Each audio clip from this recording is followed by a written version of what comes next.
A Bíblia diz: quem tem ouvidos para ouvir, ouça o que o Espírito diz. O que o Espírito diz à igreja. Então diz: fala, Deus. Fala. Levanta-te. O novo começa quando eu mudo. Capítulo 5, versículo 1. Diz assim a palavra do Senhor. Algum tempo depois, Jesus subiu a Jerusalém para uma festa dos judeus. Há em Jerusalém, perto da porta das ovelhas, um tanque que em aramaico é chamado de Betesda, tendo 5 entradas em volta. Ali costumava ficar grande número de pessoas doentes, inválidos, cegos, mancos e paralíticos. Eles esperavam o movimento nas águas. De vez em quando descia um anjo do Senhor e agitava as águas. O primeiro que entrasse no tanque, depois de agitadas as águas, era curado de qualquer doença que tivesse. Um dos que estava ali era paralítico, fazia 38 anos. Quando o viu deitado e soube que vivia daquele estado durante tanto tempo, Jesus lhe perguntou: você quer ser curado? Disse o paralítico: Senhor, não tenho ninguém que me ajude a entrar no tanque. Quando a água é agitada, enquanto estou tentando entrar, outro chega antes de mim. Então Jesus lhe disse: levante-se, pegue a sua maca e ande. Imediatamente o homem ficou curado, pegou a maca e começou a andar. Você pode dizer amém? Feche os seus olhos onde você está. Curva a sua cabeça. Vamos tirar uma palavra de oração? Papai, em nome do Senhor Jesus, nós declaramos céus abertos sobre essa tríplice fronteira, sobre a nossa nação. Declaramos todo o céu de bronze sendo quebrado agora, e que o teu nome seja glorificado, Senhor. Nós nos permitimos essa noite, nós autorizamos o teu mover nas nossas vidas. Nós saímos nesse momento de todo lugar de resistência. Pedimos que nesse momento o Senhor quebre todas as cadeias mentais, tudo aquilo que nos desconecta do Teu Espírito Santo, tudo aquilo que vem em forma de intimidação, de preocupação. Nós rejeitamos essa noite e nos submetemos a Ti. E eu declaro, Pai, aqui nesse momento de ministração, que toda mente se submeta à mente de Cristo, ao governo do Espírito Santo, em o nome do Senhor Jesus. Sente por bondade, fica à vontade. Queridos, aqui esse cenário aqui, em Betesda, a Bíblia diz que havia um tanque chamado Betesda, que significa lugar de misericórdia. Mas que lugar de misericórdia, né? Onde muitas pessoas que estavam ali, estavam angustiadas, feridas, doentes. E o pior de tudo, há muitos anos. Parece uma ironia, né? Mas um lugar que é chamado um lugar de misericórdia estava cheio de gente feridas e doentes. E olhando para todo esse texto, né? Jesus chega nesse lugar e ele se dirige a um homem, sabendo que há quanto tempo ele estava ali. Ele faz uma pergunta para ele, né? E Jesus chega até aquele homem. Meu Deus, meu telefone aqui está saindo, meu iPad aqui está, acionou a Siri aqui, não sei como. Então, queridos, a pergunta de Jesus foi uma só: você quer ser curado? Você quer ser curado? Imagina, uma pessoa que estava ali há 38 anos, no mesmo lugar, com o mesmo problema, e alguém chega ali e faz uma pergunta: você quer ser curado? Se eu não quisesse, eu não estaria aqui. Estou aqui há 38 anos, né? E, na realidade, a pergunta que Jesus faz aqui, ele expõe o real problema desse homem, né? Há 38 anos, esse homem ele não tomava uma atitude para ser curado. Há 38 anos, esse homem estava parado no mesmo lugar. Há 38 anos, esse homem estava culpando as pessoas pela falta de parceria. Há 38 anos, esse homem estava sentado na cadeira do vitimismo, com pena de si mesmo. Você já viu algum vitimista que passou pelo deserto? Você já viu alguém que reclama da vida andar feliz, contando testemunho de bênção, de felicidade? Não. Então Jesus pergunta algo aqui que é muito óbvio. Por quê? Porque em todos os cenários, irmãos, existe gente que reclama, existe gente que murmura, existe gente chorando, mas que não decide mudar nada. Tem gente que quer uma mudança, mas não sai do lugar. Tem gente que busca alternativa em todas as fontes, mas não bebe nenhuma delas. Eu estou inconformado. Com o quê? Está inconformado e não sai do lugar? Está inconformado e continua na mesma situação? Toda indignação tem que te tirar do lugar. Toda indignação tem que nos mover. A Bíblia diz que Jesus chegou no templo e havia um cambista, ele se indignou, ele se irou ali, ele quebrou todas as barracas que tinha ali daqueles mercadantes que estavam prostituindo o templo. Imagine se ele chega ali e fica reclamando: vocês estão vendo esses caras prostituindo na casa de Deus? Não, irmãos, tomou uma atitude. Nós precisamos da ação. A ação é que vai nos tirar do lugar. Então o homem aqui, ele não responde nem sim nem não para Jesus. Ele vai direto ao ponto. E que ponto? Olha a resposta dele: não tem ninguém que me coloque no tanque. Aqui ele estava terceirizando a responsabilidade dele. Quantas vezes nós queremos soluções que nós responsabilizamos o nosso cônjuge? É porque minha mulher é assim, é porque meu marido é isso, é aquilo, não toma atitude. Quantas vezes, irmãos? Olha aí esse menino, essa menina, olha esse piá e o jeito que está. Eu não sei mais o que eu faço. Quem ensinou errado? Foi o celular? As redes sociais? Foi a falta de comunicação dentro de casa que ensinou a criança errado? Quantas vezes a gente ouve pais reclamando de filhos? Deus te deu uma massa aqui zeradinha, né? Desde o teu ventre te deu para você modelar, para você ensinar, instruir a criança no caminho que deve andar. Aí chega um período na vida que a gente começa a reclamar. Eu não sei onde esse menino aprendeu isso. Queridos, você já viu criança quando cai e o pai está por perto? Qual a atitude do pai? Levanta, bate a poeira, levanta, corre novamente. Isso faz parte do processo. Essa semana eu estava assistindo um vídeo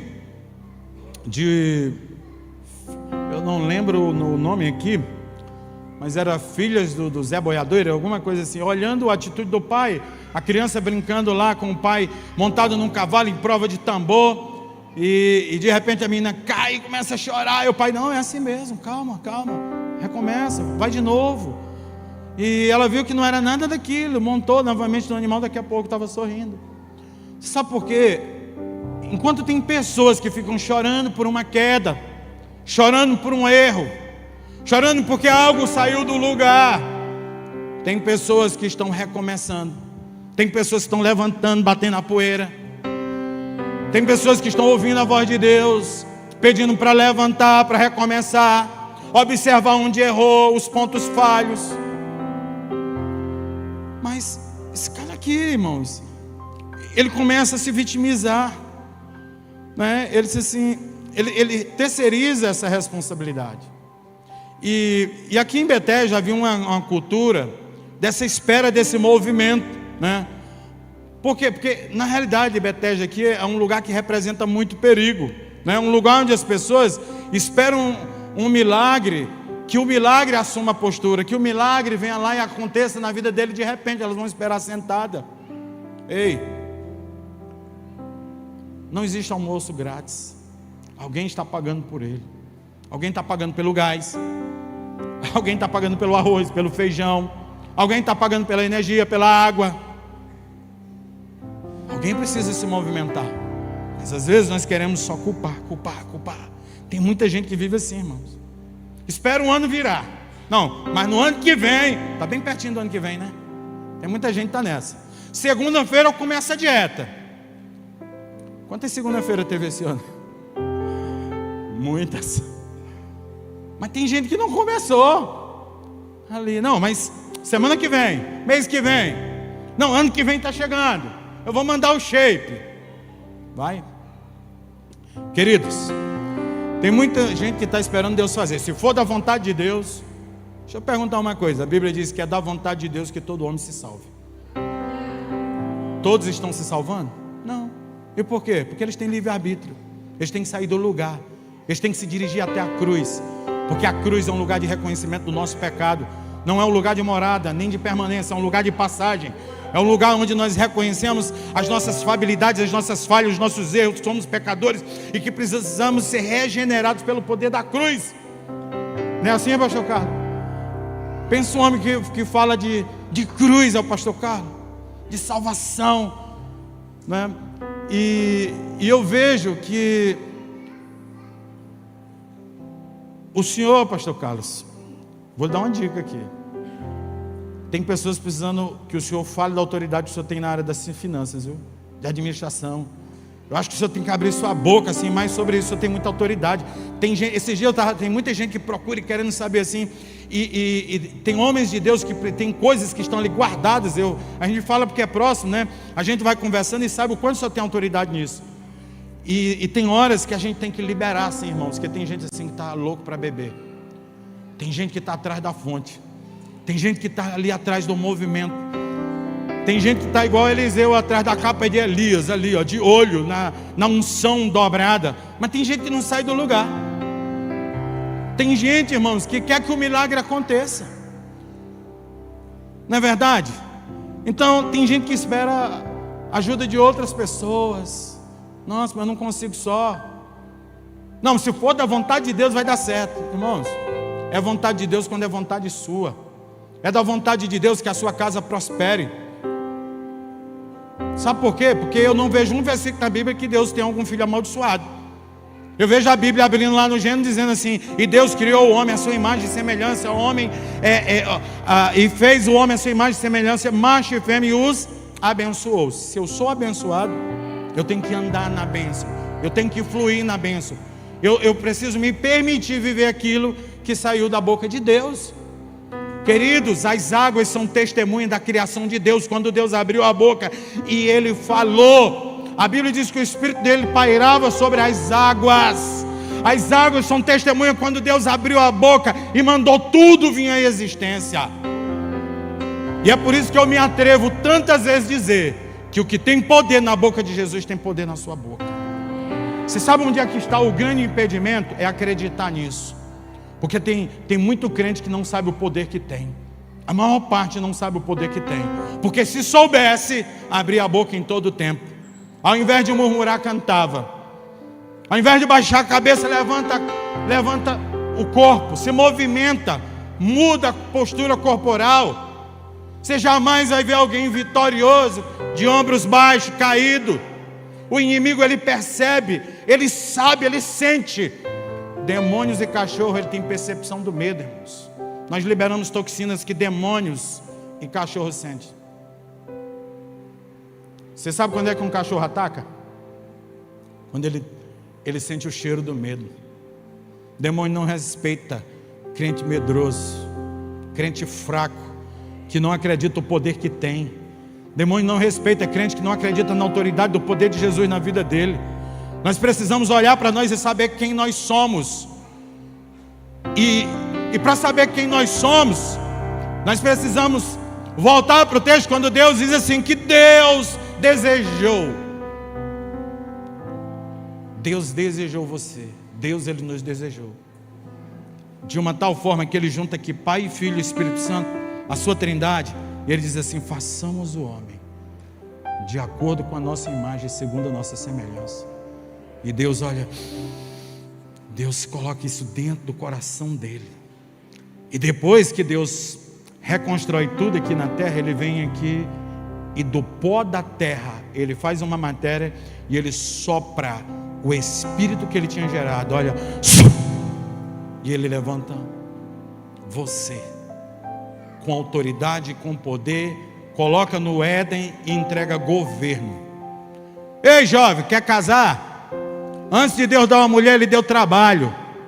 Arrume primeiro um trabalho, aprenda a trabalhar, tenha uma habilidade, uma profissão, ganhe primeiro dinheiro. Aprenda que, olha, o judeu, ele vai para o trabalho igual ele vai para a mesquita, porque trabalho é adoração. Trabalho é adoração, trabalho é ministério. É verdade. E quando eu digo, é porque tem muitos homens que eles não cresceram, eles estão renunciando à sua autoridade, o governo que recebeu dele. Nós temos mais responsabilidade do que imaginamos. A nossa responsabilidade é muito grande. Nós temos que levantar homens de referência nesses últimos dias. Homens que são referência. Você sabe o que é ser homem? Não é ser do sexo masculino. É não renunciar àquilo que Deus nos deu. Ser homem é ser uma referência não só em palavras, mas em atitudes, em silêncio e em gestos. Porque nas nossas atitudes nós falamos mais do que palavras. Se o que eu prego aqui é cancelado pela atitude com a minha esposa e com as minhas filhas, eu não tenho direito de estar aqui. Porque o meu ministério começa primeiro na minha casa. Se eu não tiver atitude de organizar primeiro a minha casa, de cuidar da minha casa, de cuidar dos meus filhos, da minha esposa, eu não tenho autoridade para estar aqui. A Bíblia diz que o obreiro que não administra bem a sua casa não é digno, não está apto para a obra de Deus. Sabe? Tem gente que é igual Naamã, um herói de guerra lá na rua, mas dentro de casa é um leproso. Exatamente.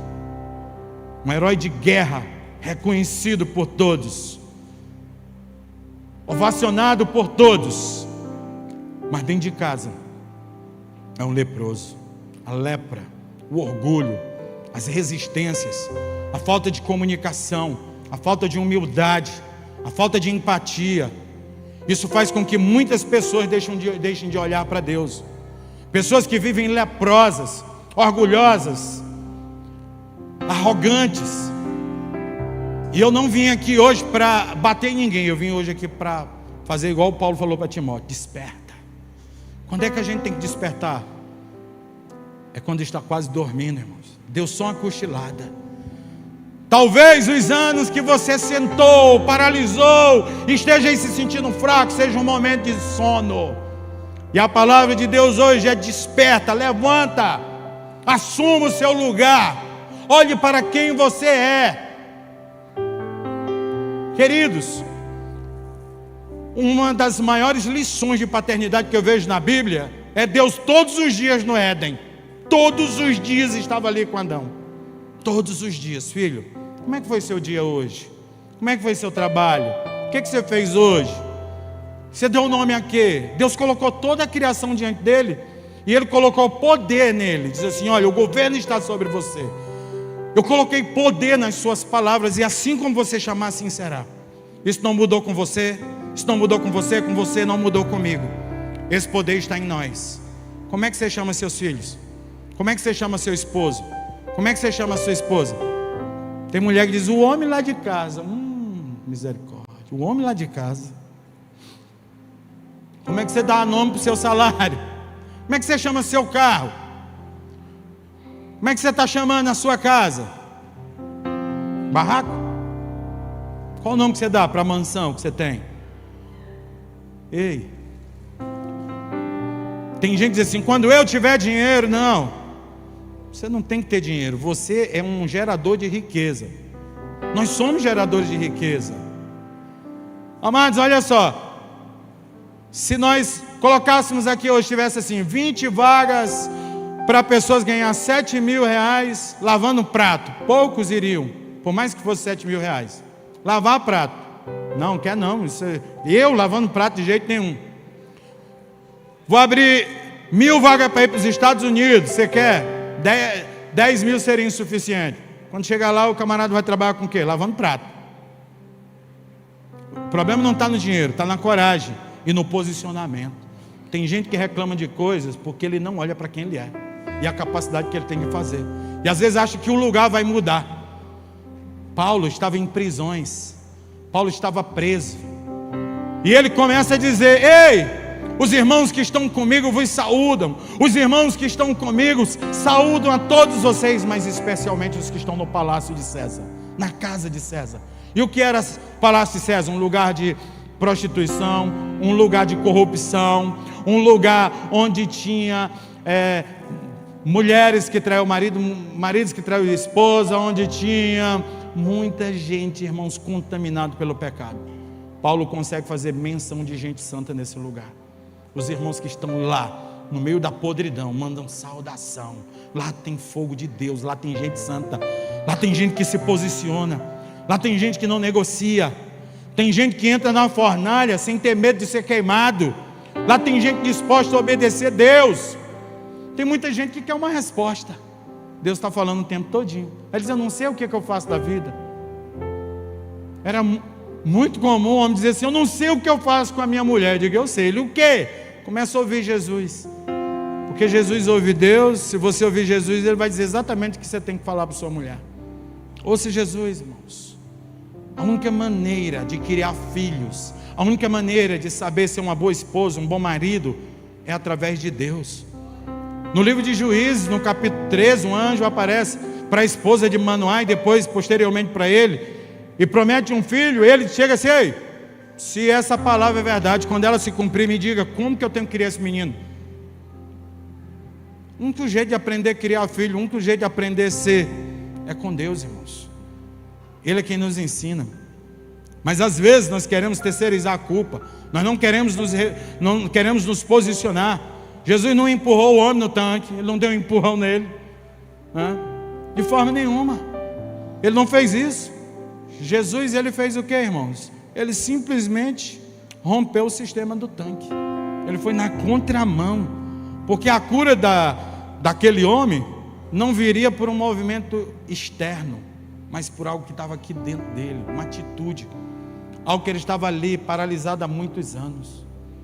Quantos de nós, irmãos, às vezes achamos que o que nos paralisou foi o fato de não ter tido uma mãe que cuidasse da gente. Como é que eu vou honrar minha mãe se ela me abandonou na casa da minha avó? Como é que eu vou honrar minha mãe se eu fui criado pelos meus tios? Como é que eu vou honrar o meu pai se ele abandonou a minha mãe e os meus irmãos ainda pequenos? Eu tenho a resposta para você. Você que foi abandonado, você que foi rejeitado, você que acha que a sua vida está errada em muitas áreas e está travada, por quê? Porque alguém falhou com você. Será? Se você não foi a pessoa dentro do seu sistema familiar que foi escolhida para representar perdão, restauração, para ser o maior exemplo de superação, para ser a pessoa que iria reconciliar todo um sistema familiar? Será se você não foi a pessoa que foi deixada na casa da avó para entender o que é o amor de Deus e restaurar toda essa família, incluir o amor, a empatia e trazer a família para mais perto? Nós precisamos olhar, irmãos, para aquilo que Deus está fazendo nas nossas vidas, porque às vezes nós carregamos dores, nós carregamos mazelas do passado que vem nos ferindo, que vem nos apunhalando todos os dias. A Bíblia diz que Jefté era um homem brilhante. A Bíblia diz que Jefté era valoroso, era um guerreiro valente, um homem de palavra, um cara de propósito, tinha um espírito de excelência extraordinário. Mas o fato de ter nascido através de um adultério, de ter vindo ser filho de um adultério, ele carregava uma dor que todos os dias tirava o sono dele. Uma lacuna, uma brecha muito grande dentro da sua alma, que nunca ele se permitiu ser curado. Se tem uma coisa que nós temos que tratar, é com aquilo que pode nos destruir: mágoa, ressentimento, ódio, falta de perdão. São as coisas que Satanás mais se agrada na vida de uma pessoa, né? E tem muita gente boa nutrindo raiva, ódio, ressentimento. Tem muita gente boa que está deixando de entrar no céu. É verdade, irmãos. O apóstolo Paulo fala que não ache nenhuma raiz de amargura dentro de nós, para não ser privado da graça de Deus. Eu posso até entrar no céu, mas eu posso desfrutar da graça dele aqui na terra. Eu posso perder o direito de ser abundante, de ser próspero. Por quê? Porque eu estou cheio de mágoa, de ressentimento, de ódio, e muitas áreas da minha vida podem estar travadas por causa disso. Então a cura não começa quando algo muda fora, mas quando algo se levanta dentro de mim. É quando algo se levanta dentro de você. É quando há uma mudança interna. É quando você quebra o padrão. É quando você decide deixar de ser aquela pessoa. É quando você diz assim: nem que ter sangue na canela, nunca mais eu repito esse erro. Nem que ter sangue na canela, nunca mais eu passo por essa mesma humilhação, por esse mesmo caminho. Quantas pessoas hoje estão sofrendo em um relacionamento abusivo, estão se anulando, mas ficam ali, sofrendo, apanhando e não se posicionam, sendo humilhado, ridicularizado. Isso eu estou falando de homens e mulheres. Quantas pessoas estão vivendo relacionamentos abusivos e esquecem de olhar para o primeiro e maior mandamento. O primeiro e maior mandamento é amar a Deus sobre todas as coisas e o próximo como a mim mesmo. Se eu não me amo, eu não me valorizo. E se eu não me valorizo, se eu não me coloco em primeiro lugar, eu vou permitir que outros abusem da minha boa vontade, abusem do meu tempo, abusem de mim em muitas áreas. Tem pessoas, irmãos, que têm a necessidade de viver em relacionamentos abusivos. Tem gente que não muda, irmãos. Tem gente que quer um cúmplice. A mulher chega falando mal do marido: meu marido é isso. Ele não quer mudar, não. Quer um cúmplice, quer alguém para ouvir, quer alguém ali para desabafar. Ficou ouvindo: olha, verdade, é isso mesmo. Não, irmãos. A gente muda quando a gente toma uma atitude. Você acha que alguém que chega falando mal do outro, ele quer a solução? Não. Ele quer alguém que seja cúmplice dele, que concorde com o erro dele de estar ali falando mal do outro. Não quer mudança. Mudança, a gente se pergunta. Sabe uma das perguntas mais poderosas que eu faço? E a partir daqui, o que é que você pensa em fazer? Meu marido é isso, é aquilo, minha esposa é isso, meu patrão é ruim, é isso, tá. E a partir daqui, o que é que você pensa em fazer para resolver isso? O que é que você pensa em fazer para resolver as áreas que estão travadas na sua vida há muitos anos? E que está chegando mais um Réveillon e você não conseguiu romper. O que você vai fazer a partir de hoje para mudar os ciclos de repetições que está batendo na tua porta todo mês, todo ano? De tempo em tempo, na mesma data, a mesma situação está batendo sua porta. Mano, tem gente que é muito santa. Tem gente que diz: olha, mas o sangue de Jesus já nos lavou de todo mal, de todo pecado. É verdade, irmão. Para ir para o inferno, tá? Mas a consequência do pecado, ela vai continuar. Você matou alguém, se arrependeu, você vai para o céu, sim, mas deixa de ir para a cadeia, de ser julgado? Não, irmãos, a consequência fica. Nós precisamos ser espirituais, mas não sermos bobos, meninos. Nós precisamos assumir uma postura de verdadeiros cristãos que enfrentam o problema e sabem realmente olhar contra quem nós estamos lutando. E o apóstolo Paulo fala que nós não lutamos contra pessoas, nós lutamos contra principados e potestades, contra os dominadores nas hostes celestiais. Você observa que Daniel passa 21 dias orando e jejuando, porque teve uma visão, um sonho. Esse cara passa 21 dias orando e jejuando. E a Bíblia diz que quando ele terminou esse período de jejum e de oração, nada aconteceu. Nada mudou. Nada aconteceu, mas ele tomou uma atitude. Tem gente que começa a orar hoje, coloca o joelho no chão, passa 30 segundos e já acha que Deus tem que fazer. A Bíblia diz que no 24º dia, o anjo desceu, se apresentou a Daniel e disse: ei, Daniel, homem valoroso, desde o primeiro momento que você colocou o teu coração aplicado em obediência a buscar de Deus, a discernir o sonho. Eu vim em resposta às tuas orações, mas eu fui impedido durante 21 dias pelo príncipe do reino da Pérsia. Observe que a Bíblia aqui usa uma linguagem figurada. Qual homem que poderia parar um anjo na categoria de Miguel? Né? Príncipe do reino da Pérsia, aqui é uma guerra que está sendo travada nas regiões celestes, irmãos. Quando a gente se posiciona para lutar, para alcançar os lugares que a gente quer, e entender os sonhos de Deus na nossa vida e buscar discernimento deles, nós precisamos entender contra quem nós estamos lutando. Nós precisamos entender o nível da guerra que nós estamos lutando. Nós precisamos ter discernimento. A Bíblia diz que quando o anjo aparece, todos os homens que estavam com Daniel correram. Não ficou um, só ficou ele, porque não deu tempo de correr. As pernas aqui, ó, tremeu. A Bíblia diz: só eu vi, nenhum viu, somente ele. Você sabe por quê, irmãos? Tem gente carnal que quer ver coisa espiritual, não vai ver. Tem gente que passa o tempo todo nas redes sociais, não tira um minuto para meditar na palavra de Deus, mas ele quer receber o oculto, o revelado, o profundo, falar em língua estranha, receber os mistérios, os códigos do céu. Pega o código aí, irmão. Pega não, irmãos. A única maneira da gente interpretar Deus é lendo a Bíblia, orando e falando com Ele.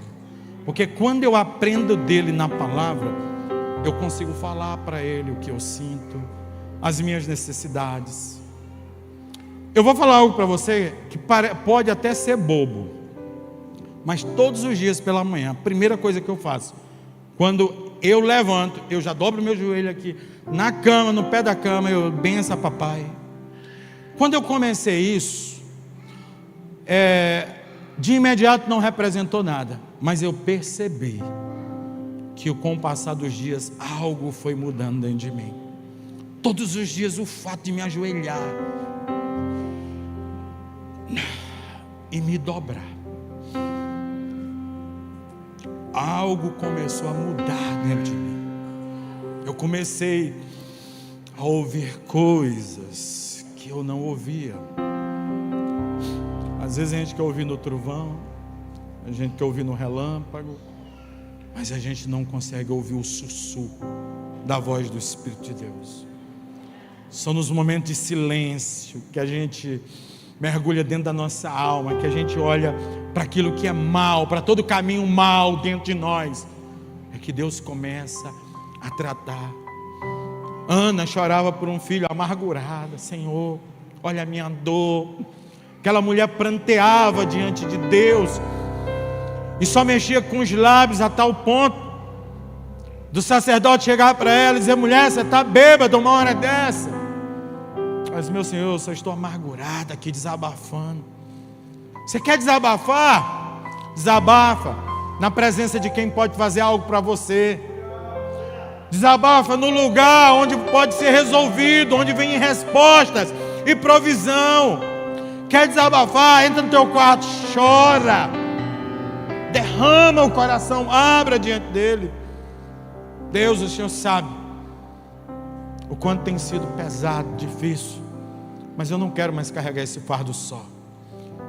De que forma eu posso aliviar ele? De que forma eu posso liberar ele para que o Senhor tire ele de mim? Porque talvez os meus olhos não percebam, o meu entendimento não alcance, e eu ainda esteja segurando esse peso em mim. Quantas vezes nós trazemos situações e vivemos situações que não era mais para estar passando por aquilo, irmãos. O apóstolo Paulo chega em momentos que ele diz: olha, eu queria falar para vocês e entregar um churrasco gaúcho, mas eu vou ter que entregar todinho, porque aqui só tem menino, não aguenta essa doutrina. Não é assim, apóstolo Carlos? Não aguenta essa doutrina desse jeito. Irmãos, a palavra de Deus é inerrante. A palavra de Deus, ela é uma bússola. Naamã, ele queria ver um milagre estrondoso no relampeio, nos trovões, no galopear dos cavalos. E ele vai com uma comitiva. E você sabe por que ele foi atrás de um profeta? Porque uma criança, uma menina que era escrava, olha, estava lá na Síria, na casa dele, olhou o sofrimento dele, olhou para as dores dele. Ei, se esse general tivesse lá em Samaria, lá tem um profeta, se orar por ele, ele vai ser curado, pastor Rubem, vai ser curado. A mulher conversa essa, menina, a história chegou nele. Sabe o que aconteceu? Ele acreditou na história da menina, porque quando você fala com convicção, com paixão, as pessoas acreditam. Quando você fala do amor de Deus com convicção, o milagre acontece. Quando você dá comandos para as pessoas, baseado no que a palavra fala, na realidade do Evangelho, o Evangelho vai restaurar. Quando você impõe as mãos sobre uma pessoa, pede autorização para orar. Eu posso orar por você? Pode. Derrama unção, irmãos, Deus vai curar. A Bíblia diz que é pela imposição das mãos, é pela oração da fé que o enfermo será curado. Esse cara acreditou, levou uma comitiva, e quando ele chegou lá, o profeta nem recebeu ele. Porque, você sabe por quê? Porque Deus, ele sempre vai confrontar aquilo que é um gigante dentro de nós. E no caso do general Naamã, era uma estrutura de orgulho muito grande na vida dele. E o que ele faz? Ele diz assim: olha, diga a ele que vai lá no Rio Jordão, dê 7 mergulhos. Esse cara saiu revoltado. Por quê? Ele disse assim: eu imaginei que ele iria invocar o Deus dele, iria levantar as mãos para os céus, e ia ter uma descarga megatrônica de poder, de unção. Mas não foi nada disso que aconteceu. A gente precisa se cercar de gente que quer ver o bem da gente, viu, irmãos? De gente sábia, de gente que dá conselho de sabedoria. Chega um dos seus oficiais e diz: meu senhor, se esse homem tivesse te pedido alguma coisa difícil, você faria? Ele diz: você sabe que eu faria. E por que você não faz algo tão simples? O que vai te custar? Salvou a vida dele. Sabe? Quantas pessoas chegam com ideias tão simples, que são de Deus, que vem do coração de Deus, é aquilo ali, como diz os irmãos agricultores, é a salvação da lavoura. E ele decidiu então mergulhar, e quando ele mergulha, irmãos, ele é curado. Você sabe por quê? Porque nós precisamos sair dos lugares onde nós estamos paralisados pela vergonha, pelas defesas. Naamã teve que tirar suas armaduras, teve que tirar a roupa imunda, se despir, para poder mergulhar naquilo que tinha o poder de lhe curar. Quantas pessoas precisam de um milagre, mas elas não têm a humildade para começar, para descer, para se posicionar, para olhar onde errou, para reconhecer que errou e para levantar. A Bíblia diz: lembra-te de onde caíste e volta ao primeiro amor. Volta ao primeiro amor. Jefté foi um líder que não foi curado na sua essência e acabou tendo um resultado bem diferente daquilo que era proposto pela palavra de Deus. Quantas pessoas, irmãos, estão deixando de se posicionar? Quantas pessoas estão com medos? Quantas pessoas estão paralisadas? Quantas pessoas estão deixando de fluir naquilo que Deus chamou? Eu não sei o que te prendeu até hoje. Eu não sei qual é a sua grande montanha. Eu não sei qual o seu grande desafio. Eu não sei em que área você precisa hoje se posicionar. Eu não sei no que hoje você precisa colocar um ponto final. Mas eu sei de uma coisa: que o poder da decisão está dentro de você. Aquilo que pode mudar a sua vida não está no presidente da república, não está no governador, no prefeito, pois o governo está nele. Tudo está nele. Porque por ele, por intermédio dele, por meio dele, foram feitas todas as coisas. Aquilo que tem validade na sua e na minha vida só vai ter se você acreditar que tem. Você pode ser uma das pessoas mais aplicadas na palavra de Deus, no jejum e na oração, mas se na hora de enfrentar o problema você se acovardar, a Bíblia diz que grande vai ser a sua dificuldade. A Bíblia diz: no dia da tua prova, se te mostrares fraco, grande será a tua peleja. Então nós temos que nos mostrar como verdadeiros guerreiros. Nós temos que nos posicionar. E o que é ser um verdadeiro guerreiro, irmãos? Guerreiro é aquele que enfrenta o problema, é aquele que não fica na margem do medo. Existem hábitos, gente, que fazem a gente passar pelo mesmo lugar anos e anos. E um desses hábitos é a murmuração. Tem gente que murmura manhã, tarde e noite. Murmura demais, dá conta, né? E a murmuração paralisa a fé. Na murmuração a pessoa duvida de Deus. A murmuração, irmãos, é um alimento para o deserto da escassez, da miséria, da falta. A murmuração, tem pessoas que elas se acostumam a viver com o pior. Por quê? Por causa da murmuração. Aquilo vai virando um padrão na vida dela. A murmuração, ela não vai mudar o cenário de forma nenhuma, pelo contrário, ela só vai mudar o coração para pior, porque pessoas que murmuram têm um coração amargurado, têm um coração ressentido contra Deus, porque Deus não está fazendo da forma como ela quer e no tempo que ela quer. Por quê? Porque murmura demais, coração amargurado, queridos. E a reclamação crônica é outra. Eu falo crônica mesmo, porque tem gente que, além de murmurar, reclamando o tempo todo, né? E a reclamação vai virando uma linguagem comum na vida de muitas pessoas. Não, mas está quente, meu Deus, Saí do Iguaçu hoje está pegando fogo. Quando o frio chega, meu Deus, mas está frio demais. Oh, meu Deus, mas não aguento mais esse culto desse tamanho, parece que não acaba mais. Mas não tem gente que tem um hábito de reclamar, reclama de tudo. Reclama da casa, reclama do salário, reclama dos filhos, reclama de tudo. Então, essa pessoa, a reclamação faz o quê? Faz com que eu nunca assume aquilo que é um erro meu, uma falta de posicionamento minha. Então, é uma pessoa que nunca cresceu, que nunca cresce. Uma pessoa que tem um hábito de reclamar, ela nunca cresce, ela não evolui, né? Ela nunca amadurece. Como é que chama aqui? É piá pançudo, né? É isso, é um piá pançudo. É piá pançudo? É isso, eu aprendi assim, é piá pançudo, né? É barriga verde, não cresceu, irmão. Então reclamar é gritar sem assumir a responsabilidade.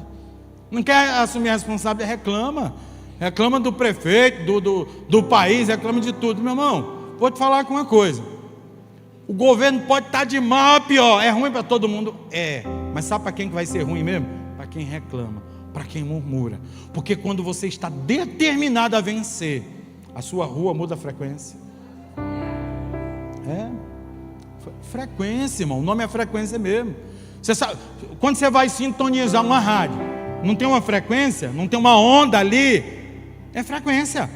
Se eu não sintonizar a frequência certa, eu não vou ouvir o que eu quero.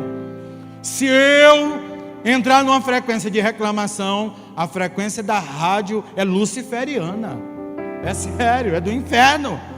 Só vai vir algoritmo lá das trevas. Um assalto em tal lugar, uma criança foi abusada, um idoso foi espancado, só notícia do inferno, irmão. Tem gente que tem um aplicativo de notícia ruim. Olha, um acidente no bairro tal, não sei, um assalto, não sei onde. Meu irmão, eu quero saber disso não, querido, sai disso. Sai dessa frequência.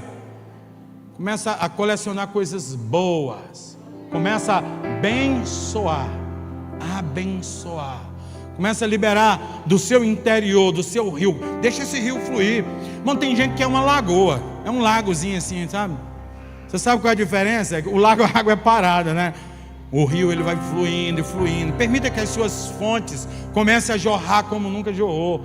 Se permita ser um canal que vai alimentar outras pessoas, porque quando você se posiciona, que você está contando testemunho de fé, você levanta outros, você ressuscita outros que estão desanimados. Tem gente que se anima com o seu testemunho, tem gente que se anima com a sua fé, tem gente, sabe, que onde ele chega, ele contagia as pessoas.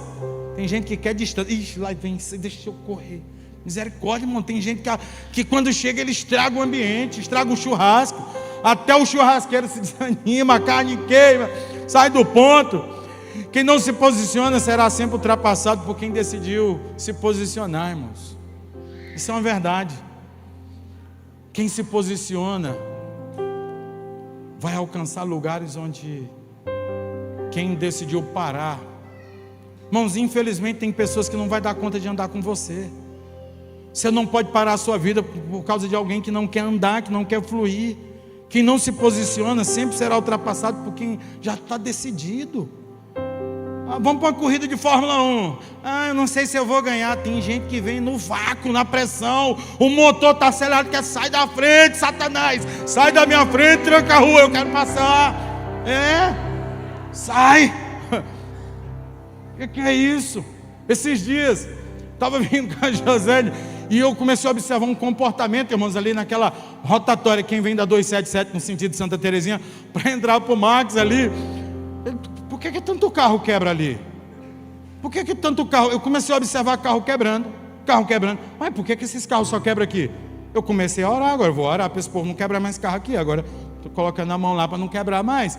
Diz aí, Satanás, sai daí que tranca a rua, sai daí que quebra carro. Aqui não, na nossa cidade não, nós vamos abençoar. Eu vou fazer minha parte, eu vou deixar a benção ali. Senhor, transforma, libera os recursos e a mente para que aqui não quebre mais carro. Eu não sei porquê, mas na subidinha ali, eu acho que no cruzamento do quebra-mola, tem um capeta que soltaram ali que tem que expulsar ele. E eu observei outro dia que alguém não quebrou o carro, mas essa pessoa estava atrapalhada no trânsito tremendo. Gente medrosa não atrapalha e não paralisa só a vida dele, atrapalha de quem vem atrás e quer passar, atrapalha a vida de outros. Irmãos, o trânsito começou a crescer. Eu achei que era acidente, quando eu percebi, tinha uma pessoa lá que estava com medo no trânsito, apagando o carro, e aquele maior desespero. Senhor, dê coragem, sabe? Enche essa irmã de uma unção de coragem para dirigir. Tem gente que precisa de uma unção de coragem para dirigir. É verdade, irmãos. Tem gente que tem medo de dirigir. Quem foi que ensinou esse medo? Uma pessoa chegou para mim e disse: pastor, o senhor não tem medo não? Eu disse: eu comecei a criar uns, mas morria tudo pequenininho assim, morreu tudo, não cresceu nenhum. Mas o que é coragem? É a capacidade de enfrentar o medo. Gideão, queridos, ele foi chamado em um momento que ele estava cagando de medo. Perdão pela expressão, mas é isso mesmo, medroso. A José colocou a mão ali, meu Deus, medroso, mas tinha atitude. Às vezes você é um medroso, mas tem atitude, irmão. Deus vai abençoar quem tem atitude. Você sabe o que Gideão fez? Todos os anos o inimigo vinha roubar a colheita do povo dele. Ele se revoltou com aquilo. Todo ano isso, não aceito mais isso, não. Esse ano eu vou romper esse ciclo. Esse ano eu vou acabar com esse padrão aqui. Ninguém me rouba mais, Satanás, você não me rouba mais. O fruto do meu trabalho você não leva. O que ele fez? Pegava o trigo e ia malhar lá no lagar, lugar de prensar uvas. Eita, o cara arrumou estratégia, né, irmão? Aí o anjo aparece para ele. Olha o que o anjo fala para Gideão: poderoso guerreiro. Eu acho que ele deu uma rodada assim. Tem alguém aqui? É você mesmo, diga assim: é você mesmo, poderoso guerreiro, é você. Às vezes a gente não se vê assim. Pega essa palavra para você. Eu vou falar de novo, Imagine que eu sou o anjo e você é o Gideão. Pega aí. Vai, cheguei aqui. Poderoso guerreiro, poderosa guerreira, é você. Ele diz: eu sou o menor da casa do meu pai. Você que pensa, você vai fazer esse povo ser liberto desses infames, infelizes que estão consumindo o fruto do trabalho de vocês. É isso. Você é a pessoa que vai mudar a história da sua família. Você tem coragem de dizer comigo? Tem coragem? Então fala assim: eu sou a pessoa que vou dar destino à minha família. Em nome de Jesus. Amém. Acredite nesse amém, que aí tem poder. Tem poder. É você. Somos nós. Foi isso que Jesus fez. Jesus olhou para aquele homem: você quer ser curado? Eu quero, mas você viu que minha mulher, eu chego em casa, nem comida tem. Nem comida. O que eu faço com ela? Para de comprar arroz. Manda cortar a energia, né? O que eu faço com essa mulher? Diz: rapaz, sei não, pai. Eu já te dei a mulher, tu ainda quer que eu te diga como tu tem que cuidar dela? Já te dei o manual, aí você tem que ler. Olha só, Jesus chega para o cara: você quer? Ele disse assim: então, eu até quero, mas você viu que esse povo aqui não ajuda ninguém? Amados, Jesus diz assim: levanta e anda.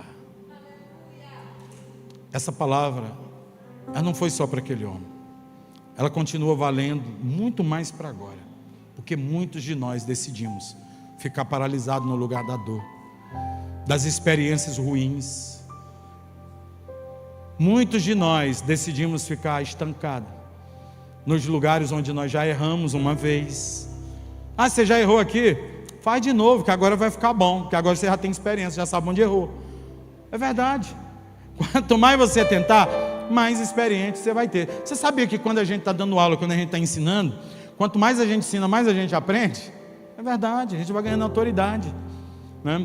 Então, essas conexões neurais, esses caminhos neurais vão aumentando, né? As sinapses vão aumentando. Então, você vai ganhando mais experiência.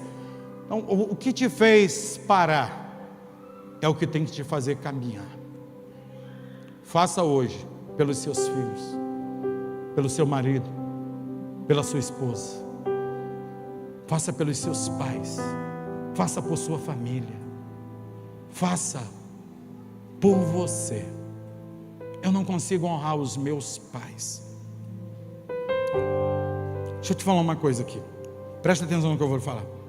Se você não honrar os seus pais, a vida para você. Você sabe por quê? Porque a sua vida começou no encontro dos seus pais. A vida começa pelos nossos pais. A vida vai te tratar do jeito que você trata a sua mãe. Exatamente igual você trata a sua mãe. A vida vai te tratar igual você vai tratar os seus pais. Como você tem tratado sua mãe? Quais as lembranças que você tem das dores do passado? Você precisa, nós precisamos aprender a conviver com os erros dos nossos pais, pois eles não são perfeitos, mas nós temos que respeitar os problemas e os BO deles, é deles. Ah, seu pai vem falar mal da sua mãe, diga: pai, se vira que essa mulher, quem escolheu ela foi você. Exatamente. Minha filha, o seu pai é isso. Mamãe, quando eu nasci, você já era casada com esse homem. Toma, vira com o seu problema. Deixa eles. Deixa eles. Honrar, irmãos, não quer dizer que eu tenho que concordar, mas eu preciso não entrar na vida deles e tentar controlar, e nem deixar ser manipulado.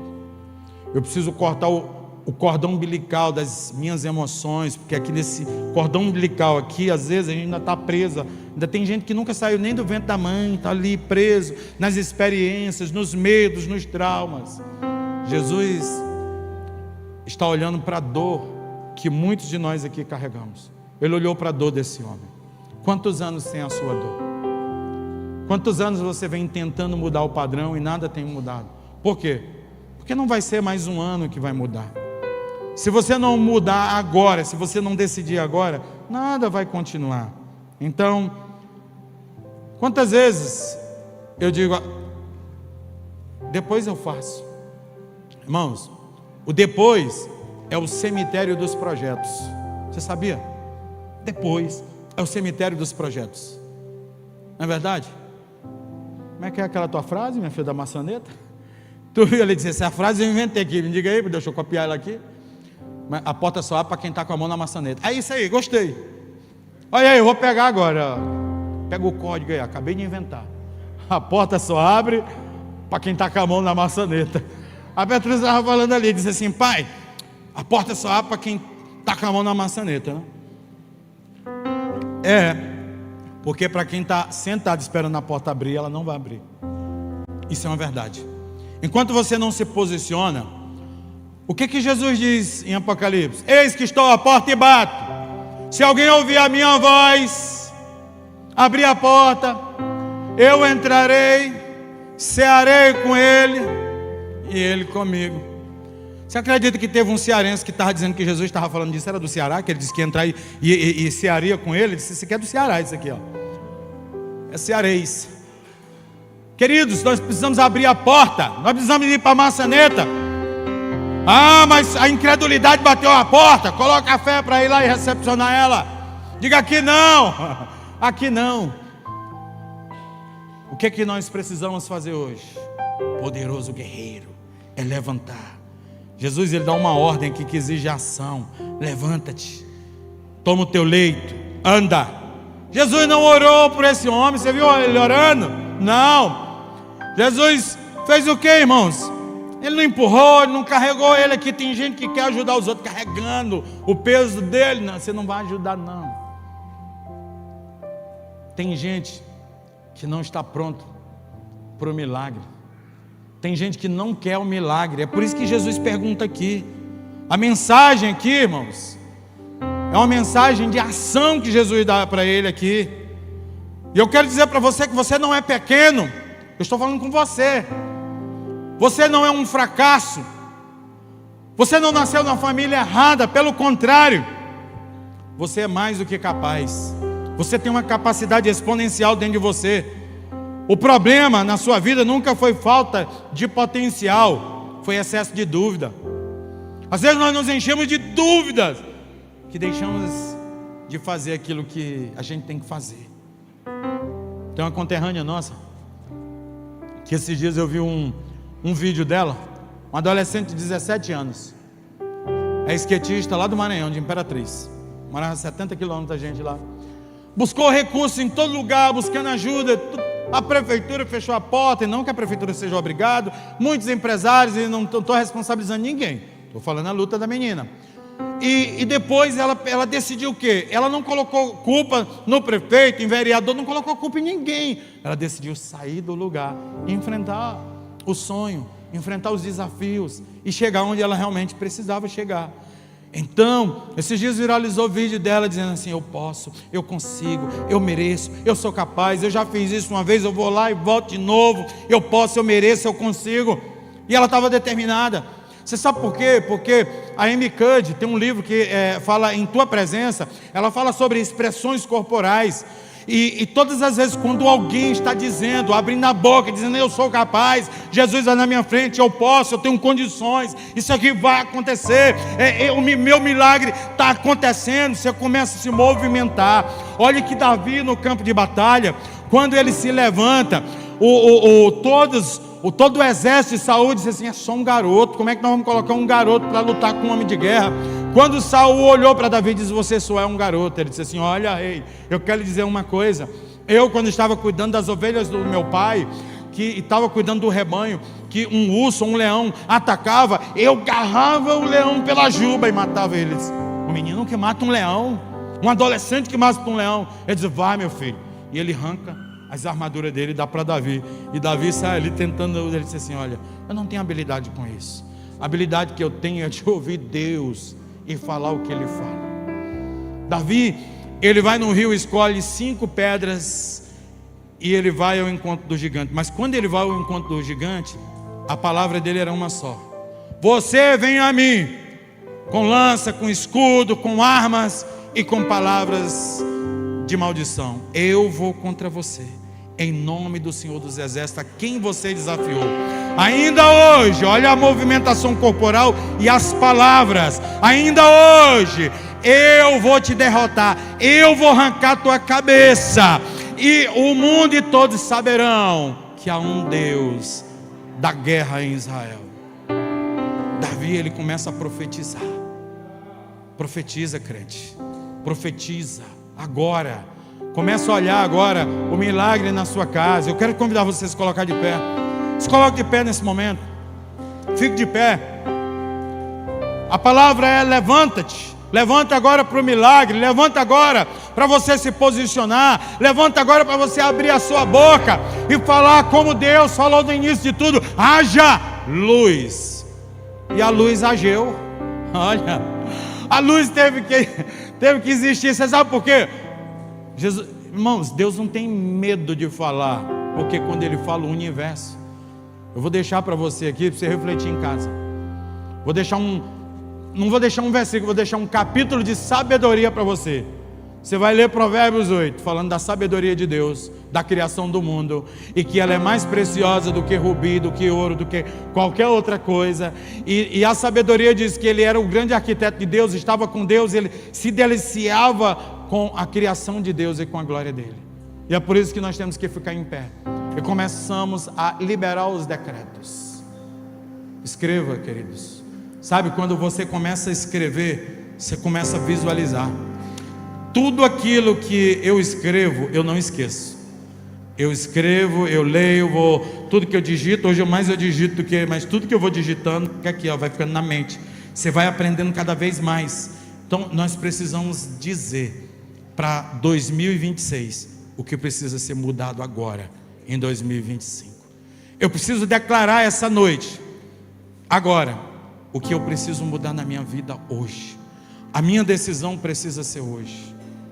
Queridos, eu entrei esse ano com 134,9 kg. E um dia eu me preocupei, eu fui amarrar o sapato, fui calçar o sapato e eu tive uma dificuldade grande. E eu disse: Jesus, eu não sei como eu vou fazer isso, mas eu vou fazer. Eu vou tomar uma atitude. E não vai ser segunda-feira, vai ser hoje. Vai ser hoje. Início de março eu comecei uma trajetória de reduzir o que eu comia, voltar a fazer exercícios e olhar mais para a minha saúde. Fique em pé, você não vai cansar não, você vai marchar. Você vai pisar hoje, né? Você vai pisar aqui agora, encontro a terra prometida. Você sabia que quando o povo saiu do deserto, que eles foram entrar na terra prometida, os sacerdotes, os levitas, eles tiveram que primeiro tocar os pés no Rio Jordão. Por quê? Porque o Jordão era a parte de transição de uma terra de escravidão para uma terra que manava leite e mel. E quando os sacerdotes e levitas tocaram os pés nas águas, o Rio Jordão se dividiu. E no meio do Jordão, eles fizeram um memorial com pedras. Cada tribo trazia uma pedra e colocava um fundamento, que naquele dia eles estavam fazendo uma aliança com Deus.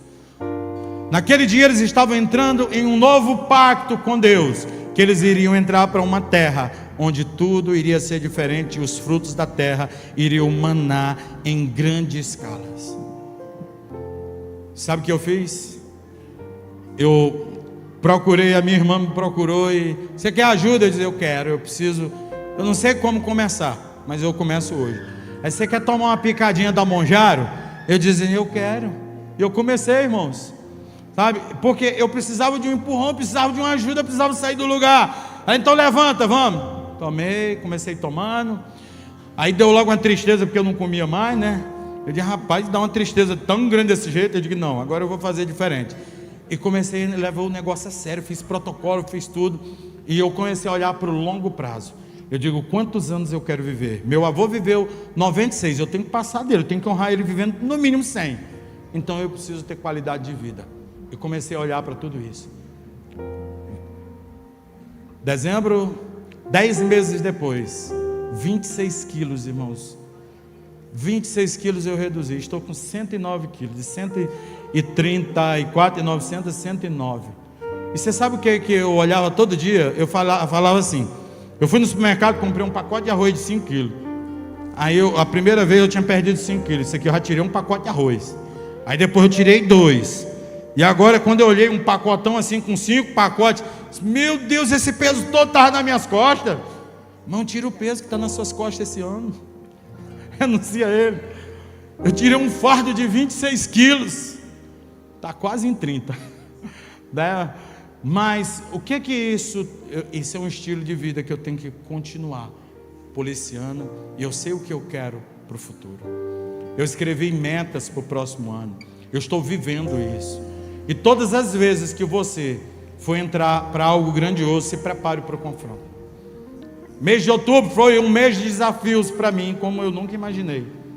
Eu passei por grandes desafios, mas Deus abriu grandes portas também. E eu percebi que eu fui autorizado para entrar em novas portas, em novos ambientes, em novos lugares, em sentar em novas cadeiras. O que você precisa não está na mão do seu irmão, está dentro de você.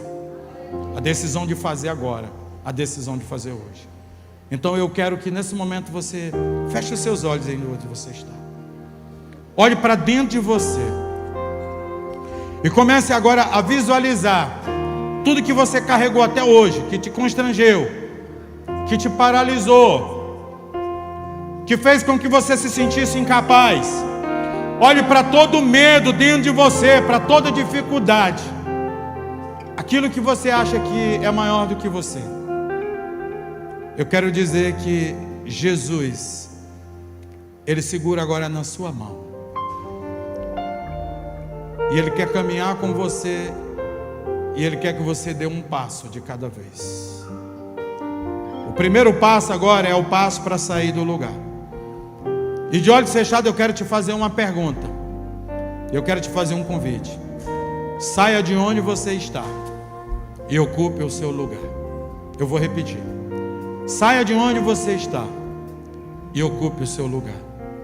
Talvez hoje você esteja presa em um abuso. Talvez hoje você esteja preso em um abandono. Talvez hoje você esteja preso em uma humilhação, em uma vergonha muito grande que te fez paralisar. Talvez hoje o que está te aprisionando, te aprisionou por muitos anos, foi a rejeição. Quanta indiferença, quantas vezes te trataram com indiferença. Isso tem feito com que você carregue uma marca por onde você chegue. Você precisa sair desse lugar hoje, sair dessa cadeira de coitado, de vitimista. Você é capaz, você é forte, você não é pequeno. Hoje Jesus não veio para te empurrar da beira desse tanque. Ele veio para dizer: filho, filha, levanta. Levanta agora e anda. Eu quero convidar o ministério de louvor agora para ministrar esse louvor sobre você. Enquanto eles ministram, você que quer dar um novo passo, uma resposta para 2026, eu quero que profeticamente você saia do seu lugar. Durante a ministração desse louvor, você vai sair profeticamente, você vai começar agora a escrever novos tempos. Você vai começar agora a declarar nova direção. Você vai colocar agora um novo ponto, um novo marco naquilo que vai ser um divisor. Você vai dizer: Senhor, eu vou caminhar para a terra da promessa, para a terra que manda leite e mel. Eu vou deixar o deserto da murmuração, da desconfiança, do fracasso, da escassez. E agora eu caminho ao encontro da minha terra prometida, onde o Senhor fala, onde o Senhor é a minha provisão, onde o Senhor é a minha luz. Pois eu sei que as coisas boas, elas chegam a mim, e eu tenho autorização, eu me autorizo a recebê-las. Pois eu sou teu filho, e o que tem poder na tua boca tem poder na minha também.